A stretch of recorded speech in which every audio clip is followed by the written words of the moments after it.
basis of the program. It is. Thanks so much, Gabby. I mean, I think every organization, everybody who's dialed in to our call, thank you for joining. I think we all have our codes of conduct. We all have how we expect our employees to be, our expectations. And then our values and behaviors underpin how it's supposed to show up.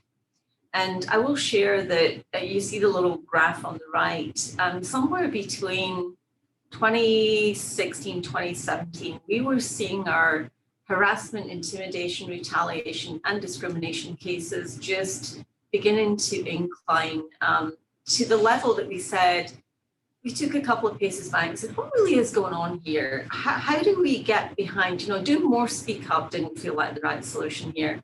And I think it was about how do we probe and have that added level of curiosity where we just really needed to examine, take a cold eyes review on kind of what was really occurring, but more importantly, why it was occurring.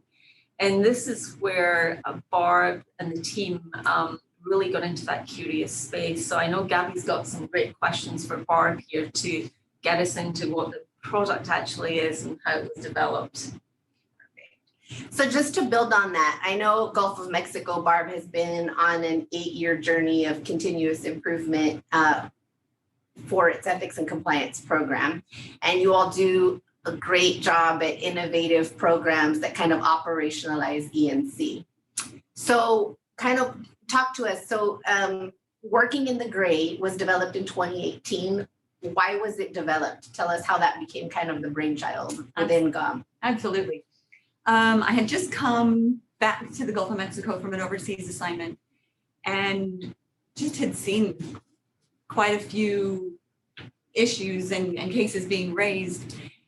And as we walked through each of the cases that were being raised, they were different in their details, but they all shared the same symptoms, which was, we would have conversations of, well, when it started out, it wasn't that big a deal. And then it just kind of continued to grow and grow in its severity to the point where, the individual or individuals felt like they needed to use our open talk system, which is an anonymous system that we have internally, or raise it with their line manager or me.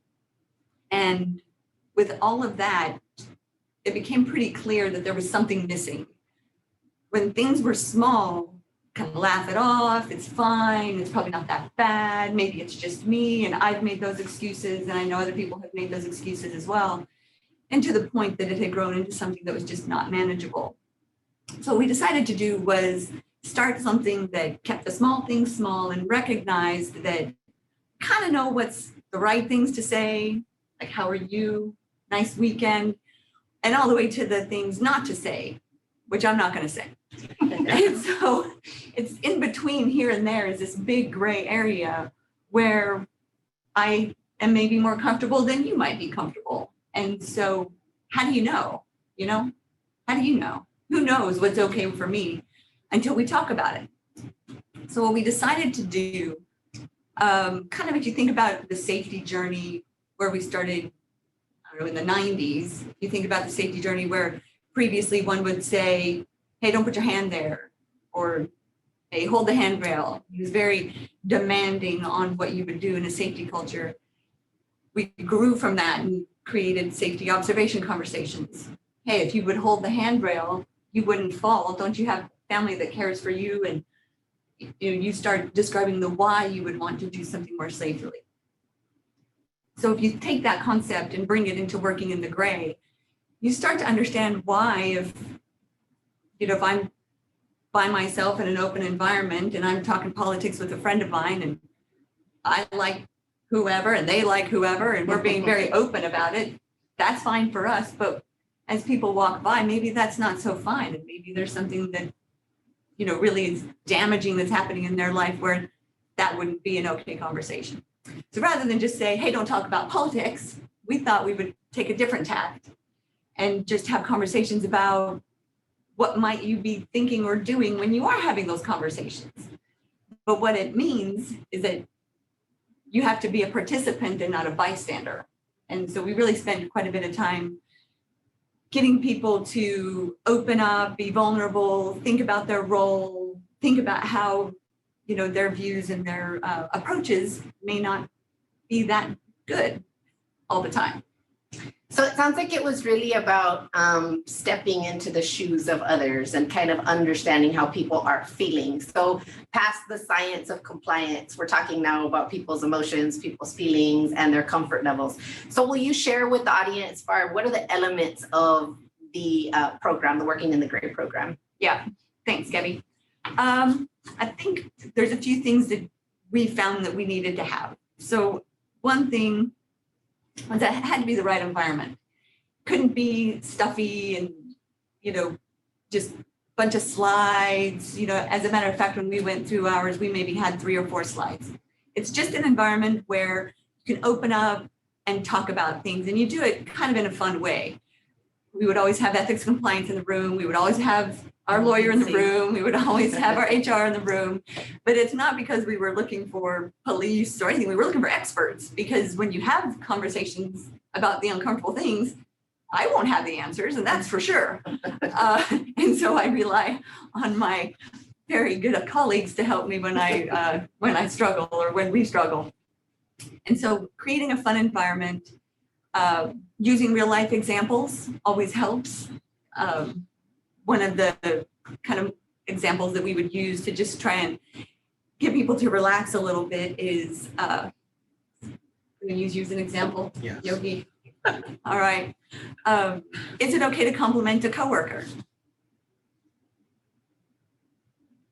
Is it okay? I mean, our hesitation, right? Our hesitation proves there's a gray area, right? Yeah. So if I were to say, Yogi, you look nice today. Thank you. Thanks, right? But if I were to say maybe a little creepily or maybe not so complimentary, probably wouldn't be okay. And so I think a lot of it is just creating the environment where you can have fun with it. You can use real life examples where, people don't think it's okay to pay a compliment or to talk about their beliefs. And if we really want to bring our whole selves to work, which we'd like to do so that we can be our very best at work, you have to be able to talk about the things that make you you. And so being a bit personal is important, but doing it in the right way is even more important. Great. So Eve, I'm going to bring Sure. you in the conversation here. So you're the ethics compliance liaison for the GOM business. What were your initial thoughts when you saw the program being rolled out? Well, anything Barb calls me about, I know it's going to be creative. So I must admit, when Barb, and I think it's about 2018, when Barb called me and she said, hey, I have this idea that I don't think we have enough deep, meaningful conversations around things that people feel awkward about. And so we got into the topic of harassment, I think, at the time, Barb. And, I have a lot of time for leaders who have curiosity and want to be brave enough to go and explore the areas we never explore. And I knew kind of in my heart that doing more of what we'd been traditionally doing wasn't the answer. But I'll be truthful, Gabby, I had no idea where we were going to go with this program. And I remember the first session with Barb, and we had Marla Clark, our attorney at the time, working with us, and myself and our HR people and culture team in the room. And all of us looked at one another and said, where are we going with this? But the one good thing about Barb is, you're going to end up at the destination you need to get to. We're just never really sure how we're going to get there. So for me, it was not a typical ethics and compliance product. It's not something you pull off the shelf. And credit to Barb and her leadership and her co-facilitators as she's led this program. They put thought into where they want to get to in the depth of conversation they want to get to. And the other plug I will give for them, and a huge success, and we will talk about it in other parts of this presentation, is the use of personas, or as Gabby said earlier, stepping into someone else's shoes, but not only stepping into their shoes, but actually being them and acting like them. And I think when Barb brought the personas in, it was a little bit later, wasn't it, Barb, in 2018, it's when we realized the adaptability of the product into the COVID era that we were all facing. I think the use of the personas for me just made the program pop. And I know, Yogi, I'm not going to steal anyone else's thunder in this space, but as easy off the business of seeing new product, new ideas come from leaders around how to operationalize ethics and compliance. And more importantly, collaboration across the functions, bringing people together rather than individualism delivery. Sometimes it can occur. The combination and collaboration and the fun, by the way, we had a lot of fun. It was, sometimes it was hysteria fun because, oh gosh, that's how that would turn out. But I think just, credit to Barb and the team for the courage in the space to draft this. So, yeah. Yeah, it does take a lot of courage, I think, because the other piece is you don't know how people are going to respond, right? So it's nice to hear. So Barb, you've already told us kind of about the inception of the program in 2018, 4 years later. Can you talk to us a little bit about how it's evolved? Yeah, so we started in kind of conceptualizing it in 18, and the first focus was gender, race, politics, all those kind of really uncomfortable discussions that were prevalent at the time, and probably still are. And we took that to our well site leaders. And these are the leadership that we have offshore on the drilling rigs. And we spoke about all of this uncomfortable business with them, and it was really fun and it worked out great. I love the transformation that they had made offshore by taking diversity, equity, and inclusion and really owning it in their team. Just a very nice atmosphere. Always kind of think about having it a place you'd want to take your daughter to, and you'd be proud to take your daughter. So started out with the well site leaders offshore, brought it into the engineers onshore, our senior wells leadership. We also took it to our suppliers, which was really a great exercise. We took a pause at COVID, of course, and then in 2020, again, it's so adaptable. You can adapt it to whatever is going on in your life and time. And for me personally, just the challenges around masks and vaccinations was so divisive. And as we're coming back into the office, I felt that divisiveness in my own neighborhood, and I felt it at work. And so, well, why not adapt this to something like that? And so we did that. We brought in the personas, as Eve mentioned. And the good thing about the persona is with something that's so incredibly divisive, if I don't want to say my personal belief, I don't have to, because I had been assigned a persona to go ahead of time. So my favorite example is one of our team members is a guy, he's a dad, but his persona was a pregnant woman. And so what was great about this, and I loved how much he took onto it, before we came in for the session, he had done homework, he had talked to a number of pregnant women to really try to understand, what are the challenges of being a pregnant woman and mandatory vaccines or not mandatory vaccines and masks and being at work, not being at work, and all of those things that you would need to understand. He wouldn't have asked a pregnant woman that in any other way unless he had this opportunity to do so. So I think that was the power of bringing the personas in. I think some of the biggest reward of doing this has been seeing people walk out and, they feel heard, they feel validated, they feel relieved in many cases. The offshore teams have really transformed their atmosphere. We had one of our suppliers, and maybe I'll let you kind of finish up on the supplier, but it's just so nice when somebody leaves the session and walks away and takes action and does something different. Yeah. I think the supplier was so impacted by that session and you could have heard a pin drop for 2 hours. And like us, they had no idea where we were going to go, but they trusted us enough that we were going to get to where we needed to get to. They left, and the next day at 9 a.m. that morning, one of their team called me and said, "We have just implemented what you showed us yesterday." I've never seen product convert so quickly to a third-party supplier. Yeah. So that shows its flexibility, but it's also very easy to, apply in other areas. So I want to bring Yogi in on the conversation now. Yogi, we want to hear from you. You actually got to sit in on one of these working in the gray sessions. Can you tell the audience a little bit about your experience as you sat through that? Yeah, I think for me, the first thing is that we always are challenged about how do you create an environment where you're not just looking at harassment statistics, you're actually doing something real. And we've all come into the conundrum of there's only so much speak up training that you can do. And what was good about this particular training, the first thing is by adopting the persona, it made speak up safe, meaning that you can speak through your persona. But what I actually witnessed during the training was that the first half of the training, people were speaking through their persona, but then as they became comfortable, they would say statements like, oh, this is not my persona speaking anymore. This is how I feel about an issue. Right. And I think that if you kind of look at what we're trying to do in the entire session about feeling comfortable being uncomfortable, that's feeling comfortable being uncomfortable come to life. Right.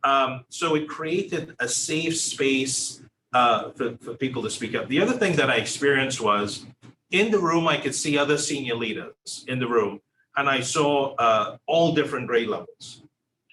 What the persona allowed us to do was that traditional view of hierarchy went away because you were no longer speaking up based on your grade level. You were speaking up based on your persona. And I think the persona allowed you to deal with something that was timely. For example, I too, like everybody else in this room, was dealing with concerns coming in about return to office, about people saying, it's not that I don't want to get vaccinated, but I'm in my third trimester of pregnancy and I just can't.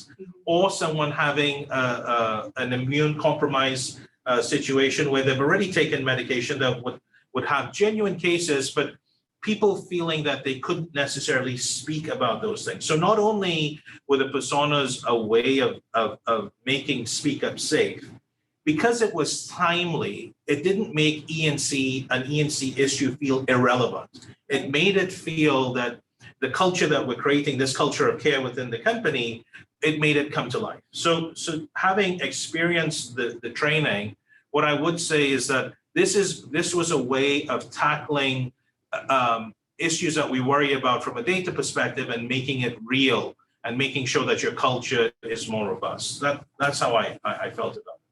Wonderful. I got to sit in on one, fortunately. And one of the things that I noticed was these were conversations. So we had all been in our COVID bubbles, as I call it, right? With people that share your opinions and, you're with your family, you're with people that are like-minded. And this almost forced people immediately, when you say getting uncomfortable, right? To really hear other viewpoints that they hadn't heard in their bubbles yet, right? Yeah. So Yogi, you sat there, you're watching all this happen. Yeah.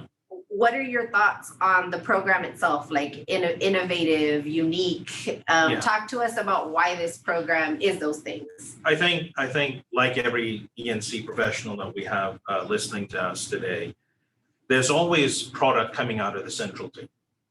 And your worry is what I'm doing from a central perspective really touching the hearts and the minds of the businesses? Are they touching my frontline staff? Are they touching all grade levels? Are they touching my contractors? So the first piece of innovation is the central team did not create this product. In that room, you couldn't distinguish between the frontline and the central team. So this was a business taking ownership and accountability of their ENC risk and putting on a lens of how do I deal with this risk in a way that will touch the hearts and minds of my population. And what's innovative about that is that when you start having products being created by the business, it means that shows ownership of ENC. It means that the culture of the company isn't in a centralized function. It's a culture that is spreading and emanating and reverberating the energy of getting things right. And I think that's where the innovation came in. The other thing that I believe is that what was innovative about the program is that in the room, not until questions that Bob didn't take, HR was in the room, or what we call people and culture now. ENC was in the room. I didn't even know Eve was in the room until she answered the question because I was so engrossed with what was happening. And suddenly we talk about this one team concept of approaching ENC, but that's where I felt that one team come through. There was no distinction between, it was a group of professionals saying, listen, we have difficult issues to tackle. This room is creating a space for those difficult issues to come up. We're not going to hide behind it. We're not going to call it some fancy corporate jargon. We're going to create personas and real situations that you have to deal with. And I think we like to talk about getting uncomfortable. This was a real product with real people in real scenarios in a timely way that really got into it in a way that we can deal with it and speak about it. So to me, that's where the innovation came through. I've spoken about this particular program to really emphasize to the board and to the executive about how businesses can take ownership of their E&C risk, how they can create mitigation in a fun, genuine, authentic way that goes beyond some paper or some policy. It's something real. It's an experience that allows Speak Up to begin to take root in an employee's experience. So I thought it was innovative in quite a few ways. Awesome. And it also sounds like it moved beyond discipline. So this topic is very relevant to our audience. So from what we've heard, ECI held a benchmarking session in March on this particular topic. Yeah. So kind of moving through now, what are some tips that you panel, whoever wants to jump in here, can give our audience about flexing that E&C partnership with the business muscle, right? Yogi talked about cross collaboration across multiple disciplines. What kind of tips can you provide? I think, I'd start, with get curious about what you've never thought about or looked at. And I think COVID actually, the whole COVID situation and our return to work and how do we get our workforce settled as we return to work. I think be brave. If your data is telling you your case types, don't get stuck there. Go deeper, wider, and further, and be prepared with your partners alongside you, with P&C, with legal, and more importantly, with the leaders of the business to say, what do you think the data tells us? What do you think the data doesn't tell us? Mm-hmm. And I think that was a space we'd never actually stepped back and thought about that. What is this data not actually telling us? And I think that's where Barb's lens on it, but it's the courage to join up and to be prepared and be ready for wherever your workforce take you in this conversation. And I think there have been very few sessions where I've gone into, you probably saw me prepare for this, that you try and prepare and over prepare. Barb was very prepared psychologically, but with that openness in it, that it was going to go anywhere it needed to go for however long it needed to take, right, with however many people. And then I think the other thing Barb alluded to, but we should touch on it, is the whole of the Wells Global Group looked at this product. I remember the session in 2019, I think just before COVID. And every single one of those Wells leaders around the globe said to Barb and her co-host at the time, we need this, we love it, we're going to be training our people on this, and we're off to do it. It will probably have popped up in different forms. It's not really got a brand, or it's not got a product. It's probably just a testament to the ability for the leader to lead in the conversation and be prepared to go wherever they need to go to.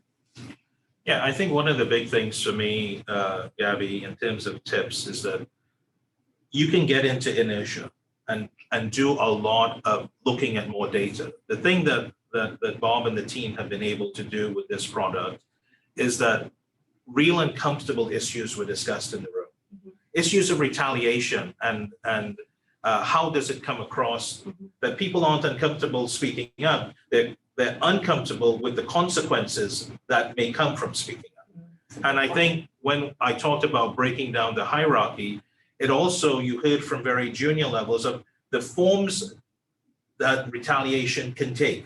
Mm-hmm. Those were some of the really uncomfortable things that came up in that room.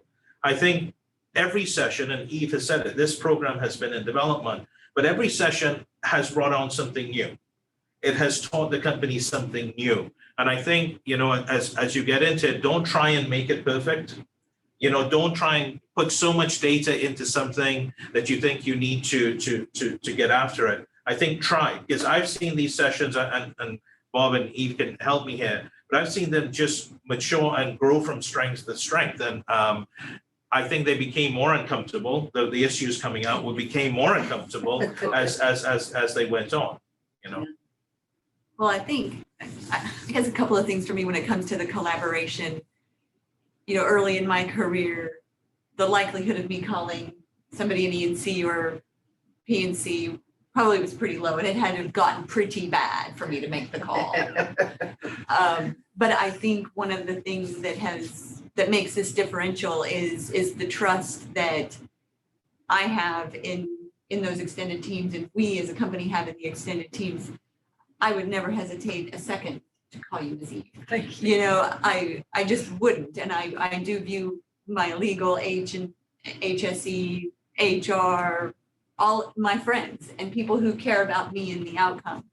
And I think as we've pulled other people into this program, you know, the leadership is just amazing, because I don't think it's a one-off. It's certainly not Barb that makes this happen. It's everybody who makes it happen. And because everybody's able to trust one another and build into that, that's why it's successful. So fearlessness and a spirit of collaboration sound like the right ingredients for success here. So Barb, what's next? Can you tell us? This program is 4 years old now. As Yogi said, it's matured over time. What's next for the program? What do you see as its next phase? Well, it's exciting. Well, I get super excited when I talk about it and when we have these sessions, because I get to work alongside amazing people and have great conversations that, you know, you just don't know which way it's going to go, but you've got the right people. We're going to get there in the end. I know from the Global Wells, the group in Wells and BP are going to take that globally this year, next year. Conversations have started now, so that's really exciting. And then locally in the Gulf of Mexico, our next series is going to be on respect. So we had the values and behaviors of BP up here, and respect is one that is, it's got a big gray area. You know, something I think is respectful may not be the same thing that other people think is respectful, and there's all that gray space in between that I think we can unpick, you know, particularly as we're coming back to work, the business is changing, people are changing, we're all growing. So there's never a bad time to talk about respect. And we have had some things come up that says maybe that's something we ought to look at. Yeah, that's great. And, you know, I was just going to jump in the back of Barb there. I think in our values, our least recognized values are courage and respect. And if you think about those two programs that you're working on, Barb, these are the two programs to help. There's not much point saying to people, please recognize it more. We have to have a discussion more in order to be able to recognize it. I think that's the important part. And then it does feed into what you're doing on servant leadership next as well, right? So this is an important part of servant leadership. This piece, the curiosity, the respect element, and then into servant leadership. So you've got a joined up approach as to how your products come out.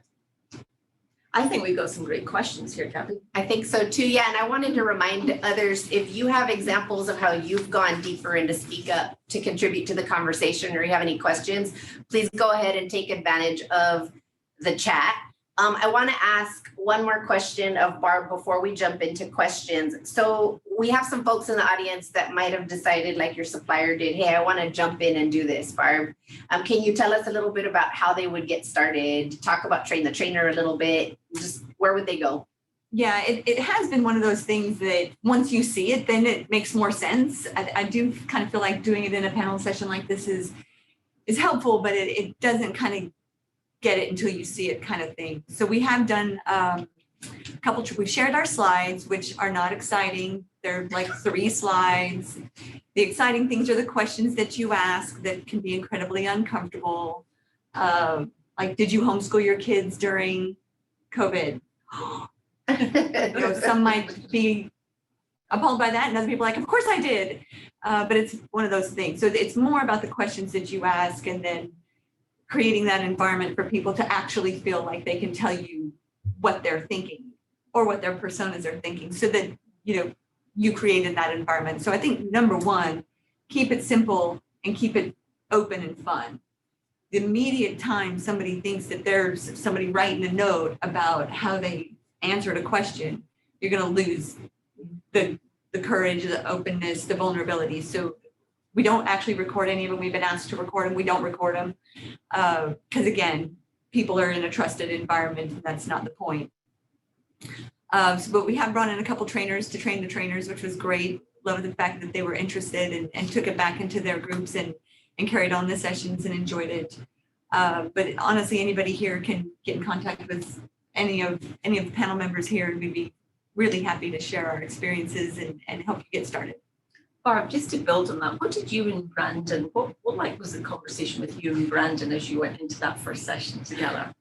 So the first series I did with a guy named Bay, and we were totally into it. It was kind of our kind of co-creation, if you will.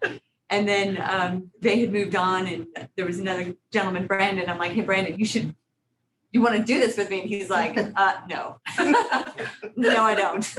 Let me think about it. And so he thought about it, and we talked about it a bit more and kind of walked through what it might look like. And he's fantastic. Mm-hmm. And just, I think at first it can feel uncomfortable no matter who you are. And leading that kind of conversation can be uncomfortable. And I've been surprised. But I think the benefit that you get out of that is great. Now he's totally on it. He and I are going to do the Respect series next. So it's going to be great. And I always remember as we were thinking about return to work, you pinged me and you said, hey, what do you think will be on people's minds as we return to work? And we had this collage. We just went online and picked pictures of, gosh, what will I wear? Nothing to wear. I don't want to drive. We had a smorgasbord of just images versus words. There were no words, it was just images. And I think what I thought was really neat, Barb, was you took that product and you turned that into a facilitated discussion of curiosity with your teams. So if you think about how do we create pictorially what people might be worried about, and then how do you convert that to facilitating the discussion? I think that's the two component parts of the program. Yeah, I also think the thing that came out for me is issues of retaliation or potential retaliation or how retaliation to feel came up. Very uncomfortable for people to speak about. Questions of what's the difference between speaking up and what's the difference between giving an opinion? And when does that, those are the hard things. Speaking about when people felt at that time, is there pressure to return or is there a willingness to return? And what does the return to the office mean for different circumstances? I think, one of the conversations got very brave where we had a very junior employee speak up to a senior leader to say, I wish I had used the persona when I had to have an uncomfortable conversation during my performance relation type conversations. I think we all know as ethics and compliance professionals, there are uncomfortable things in our organization. This program allows you to tap into what those are in a fun way. So you can reinforce speak-up channels, which happen. We can reinforce a zero tolerance to retaliation. You can reinforce how speak-up feels for someone else in a different culture, in a different position. So I think it was a fun way and an exciting way to deal with very serious issues that are happening, whether you choose to ignore it or not. This makes the issues known. And I think we're all looking for ways to go beyond just writing something down and really feeling the hearts and minds of someone and really living a culture of care. And I think that this program enforces the culture of care within the group. And it was an important time because there was a lot of nervousness about the return. Now we're kind of not wearing masks and but we're still in a virtual world for most big things. Right. Yeah. I think the one thing I do want to make a point on too is that this is not about changing somebody's deeply held beliefs. And I think that's something that Brandon brought to the forefront. People have beliefs and your beliefs are not wrong. They're not wrong. And your beliefs are your beliefs, deeply held beliefs. Trying to change somebody's mind, it's not going to happen. It's just not going to happen. Correct. Yeah. But what you can do is you can build empathy towards your own and somebody else's deeply held beliefs so that you can find a way to have the conversation about them, not avoid them, not run from them, because that's when the tensions build. That's when it becomes basically not a good place to work. And so deeply held beliefs are okay. And you know, there was something magical you did on a session. It was when we were all contemplating coming back to work, how was it going to be? And you as a leader stood there and said, I was not comfortable getting vaccinated. Do you remember that? Oh, yeah. And I think as a leader, I think that's another essence of the success of the program, because when you put yourself out there vulnerably, it encourages that vulnerability with others. Had you gone in confident about vaccine and an opinion about vaccine, you didn't. You just said, here's how I felt about vaccine. And you could see the whole room just open up saying, well, okay, here's how I feel. Yeah. And I think it sounds so simple, doesn't it, to be able to talk about our feelings as opposed to processes and systems, right? But getting ourselves comfortable about feelings and how others might be feeling will certainly drive a much more improved culture in our organization for sure. I think we've had a wonderful panel discussion. I'm going to just pop over to the chat and answer some of these audience questions. So our first question comes from Monica Thurman. Thank you, Monica. It's how do you measure the effectiveness of this program? Yeah, I think there's a few ways. And I'll hand to Barb to talk about how she measured it after people left the room or, you know, got the feedback from both the trainers and people. But I will say the wells function in our Gulf of Mexico business have seen almost a 70% reduction in harassment, intimidation, retaliation, and discrimination cases. Now, one could say, is it tenuous link? How do you know? I think when you up the curve of having those challenging conversations, I think you see the curve of we're addressing things in a much more proactive way. And I would draw the analogy that Barb did to safety. I think if you catch the small things early enough, and this isn't even catching small things, this is catching things before they become small things, before they become big speak up. I can see the same analogy between near misses and safety as I can with this program in ethics and compliance. So that is one tangible metric, Monica, that I have the tenuous link to say the graph, that little graph that I was showing you, the trajectory now is down the way. Now, we did expect it to increase during COVID. Let me say, we were preparing both for offshore and onshore as we were coming back from COVID. And by the way, our offshore teams were in 5 days quarantine and 1 month rotations in the offshore environment. So they were away from their families for nearly a 5-week period. And to just make matters a whole lot worse, we had hurricane season as well. We had a lot of evacuations during hurricane. So trying to manage and keep your environment protected when you have to bring people in for hurricane season as well. Gosh, it was challenging. But I will say that I think I do actually think the program came into its own for COVID as we came back to the office. And so we were preparing, we were really worried about, you know, what will be on people's minds. But when you have a program like this that said, don't wait to find out, go and find out before it occurs, I think that's where I draw that link, Barb. But I know you used to talk to people when they left the program.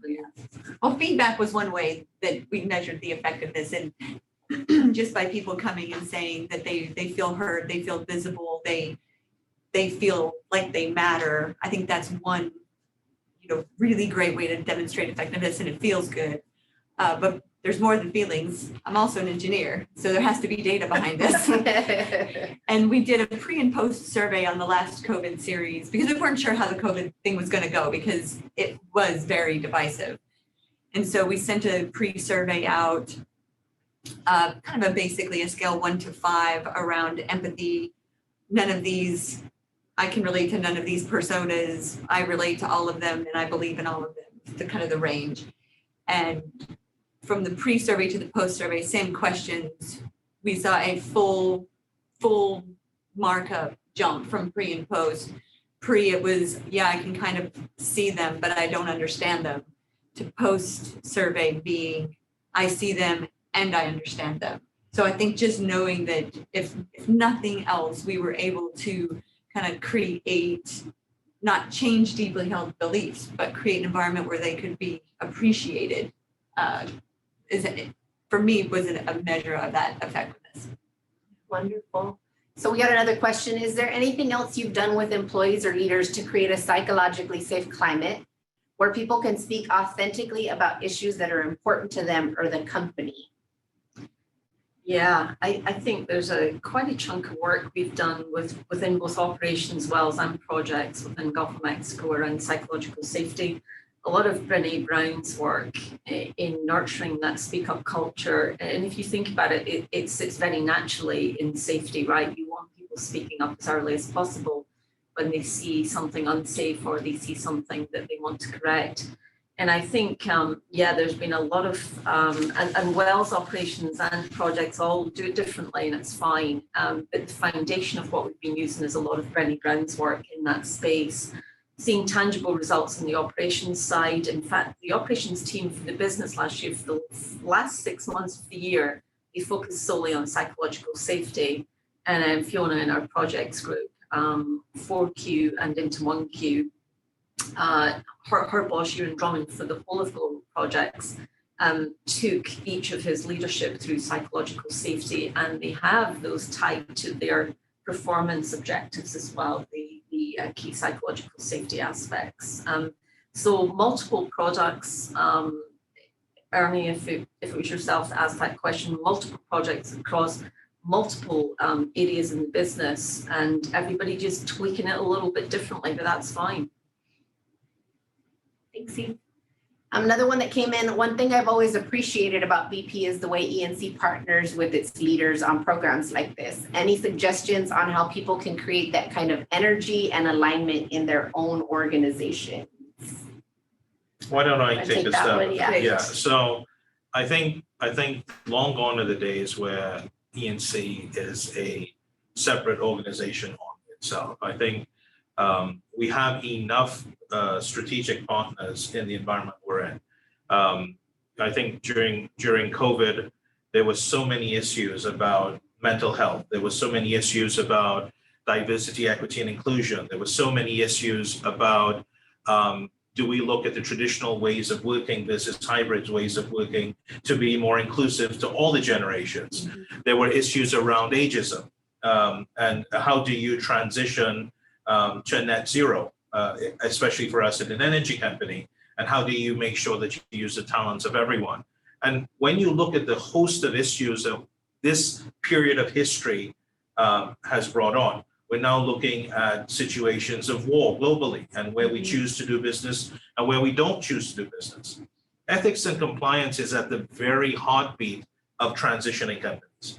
It's at the very heartbeat of no longer can you sit on a fence on issues. Companies are now speaking about things that are deeply uncomfortable. And if you're not able to speak within your own staff about uncomfortable things, so there have been many times where we've shared a platform with DE&I. You and I just finished a conversation, a webcast on ageism, right?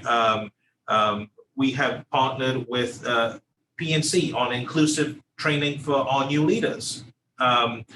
We are now looking at partnering with much more areas of the business because issues that you think are only unique to you, we have found are, as you begin to speak up, it's a virtuous circle. You get into a lot more areas. And I don't think that when it comes to culture of care, it's bounded by one function. A culture of care is exactly what Bob's training working in the Gray showed, because in the room, you didn't know whom was who. You just saw leaders from different parts of the business tackling issues as a single management team. So I think it's important to reach out. It's important to have courage and be brave to say there is uncomfortableness and it doesn't just rest with me. It's a responsibility of everyone to kind of get after it. So I do think we'll continue to find ways. And now now we have an environment where that's even more important to do that. That's a great view, Yogi. Thanks. Let's move on to the next question. As you talk about this, could you provide some insight into issues around oversharing and setting boundaries? That's a good one. Great question. Thank you. Barb, I'm sure you've seen your share of this. Well, It really is a fantastic question, because when we went into it, I remember the lawyer saying, do we really want to do this? Because you do push the boundaries. I mean, that is the point. And that is also why we have ethics and compliance and P&C in the room with us, because we don't want to cross a boundary, but we do want to push. And I think the great thing about the courses that we've been in is that you share what you want to share as much as you want to share. And there's no push. There's no, you have to share more. There's, drawing out potentially. So if it were going to be, what would you do if you heard an employee hitting on another employee and you're a bystander? What would you do? And inevitably everyone in the room says, well, I'd stop it. Well, show me how you would stop that. How would you intervene in the conversation? What would be your entrance point? And so then you kind of get people like, okay, how actually would I don't know how I would do that. Yeah, that's tough. And so the boundaries that we're pushing, they aren't necessarily something that's going to be an ethics issue or a compliance issue. It's more of just internally pushing your own boundaries of how do you enter into these awkward moments. Because philosophically and theoretically, we can talk all day long about how we're going to do it, but until you actually do it or describe how you're going to do it, you don't really know what it's going to look like. And so I would say the oversharing, I haven't had any oversharing. I had one of the most impactful for me was when one of the gentlemen had described a moment of racism where he felt discriminated against. And I was just devastated because I'm in that team, this is my team and these are things happening where I work.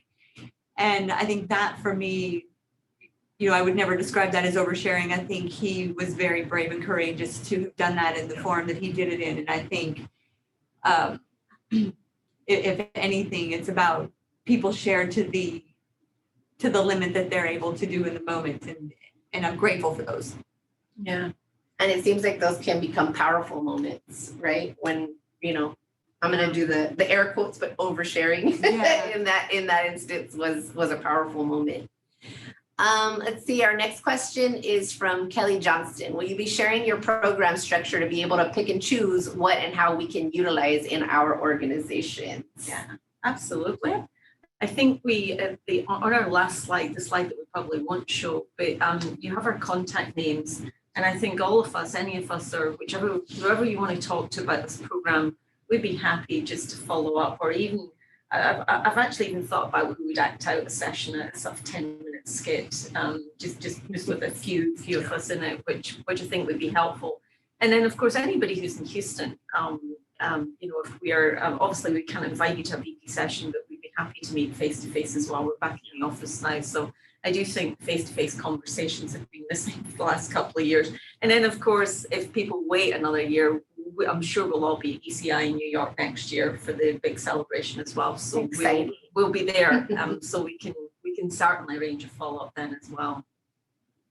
That's a good follow-up question from Alicia Ness here. Can we hear more about the personas? How long are they? Do people get them before the session?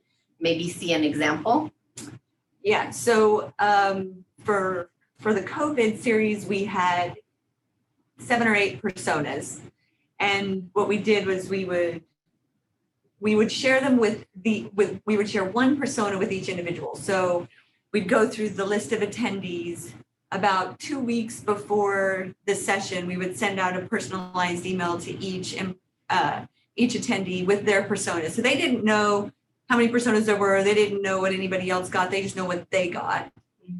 And so just a little snippet, and it would be a description of, man, I wish we would have put that in the backup now. Yeah, We had the slide. we had the pregnant lady. Yeah, there was one not of vaccinated. Yeah. Yeah. One is I'm never getting vaccinated. And then down below, and give full credit to Sarah and Brandon, there was the kind of the generic description of the persona, but then below there's the why. And I think at first we just had the generic description of the persona, like, I won't get vaccinated because I don't believe in it or whatever the reason was. But then below, we expanded on that and said, you know, my mother was vaccinated, she had a terrible reaction to it. So it's what makes these deeply held beliefs for you. They're not just, I read an article and so therefore I believe that. It grounds into why a person would have that belief. And I thought that was really powerful because it's a personal story. Yeah, I think also that there was some scenarios where in the persona it said, I feel like I'm forced to come back to work, but my children hadn't yet gotten vaccine because we're in that part where vaccine hadn't yet been approved. So what am I taking? I'm exposing myself, and even though I'm protected, I'm not necessarily protecting my family. Yeah. And that was something described in one of the things. So I think it's not just a persona, it's the context that was shared behind it, because everybody coming to the hospital were feeling those feelings. Right. You know, all the personas allowed us to do was to acknowledge them. And as Bob said, it was never forcing anybody to accept the belief. It was more being tolerable and understanding or walking in the shoes of another. So I think, you know. My favorite persona was the one, and it was the thing we were least talking about, and it was I call it the ghost environment. And the ghost environment was, we had few employees who had just moved out of state, right? They had decided life was always going to be remote. And as we were bringing back, as we were coming back to the office and bringing people back, the thing that people least wanted to talk about was, now where am I living? And I love that persona. I was in the room for those, there were 3 or 4 of those personas. It was a great way to get out into the room, the elephant in the room, as to, hey, we've no policy, we haven't talked about it, but here's my situation. And the room just opened up. And I remember there was a great discussion getting to, well, how far's too far? Can I drive 100 miles? Can I drive 200 miles? And, you know, talk about just being able to pick on something that nobody had really thought about, but everybody knew it was occurring. And we just needed to have that rip-roaring discussion. We didn't need to implement a policy. We just needed to say, hey, let's all have a sensible discussion. Remember that. Yeah. Wonderful. It looks like one last question. We're kind of at the 5-minute ending mark, but any special training for your facilitators, Barb? I think you can close us out with that one, maybe? I wouldn't say that there's any special training. I mean, I do think the way that, I guess, BP has trained me is, you know, it's part of your job as a leader to hold ethics and compliance and the values and behaviors at the utmost in the forefront of your leadership. So I think that needs to be there, obviously. And I think also just not thinking that you need to have all the answers. And that's part of the collaboration piece of this. I don't go into one of the facilitation sessions and ever take a guess at one of the answers. People are experts in that. And so having that expertise with you really is important. And I do think another key element of being a facilitator is you have to be willing to be uncomfortable too.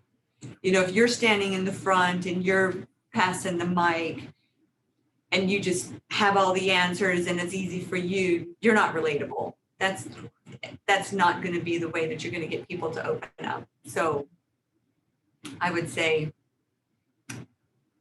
we're trained for it by being here, I suppose. I love that second last question from, is it Carlos or Lewis? What's the role of the board? It's interesting. I was just in the board meeting on Monday afternoon, and I've talked both about the personas, and we do have a Wells member that's represented on the board, actually, Barb. And as I left on Monday after my board update, so 15 minutes on the assurance of the programme for governments, I said, oh, by the way, we're on stage at ECI on Wednesday. I'll let you know how it goes. So the role of the board is one of sorry, our lights keep going off here because we're not moving. I think the role of the board is curiosity, but understanding how the programme implements change. Because obviously they're all about, do you know your risks? Have you got a plan and program? How do you know it's working? And so to be able to show the 4 years of the journey, the data that sits behind that journey, and then talk about the evolution of the product as we move into our embedding reinvent in our organization. But more importantly, seeing leaders lead in ethics and compliance, I think is the ultimate role of the board. They need to ensure that their leaders know how to do this. So yeah, great question. Yogi, any final thoughts as we close out our session here? I would say, listen, we are all in that space of being learners in ethics and compliance. And we're all struggling with how do we in a post-COVID world, in transitioning businesses, how do you get to the hearts and minds of your staff and make your codes come alive, make your values come alive? I think the adoption of a persona makes Speak Up safe. It provides a forum for people to speak up in a safe way. And this was just one of our products that we are trying to make scalable.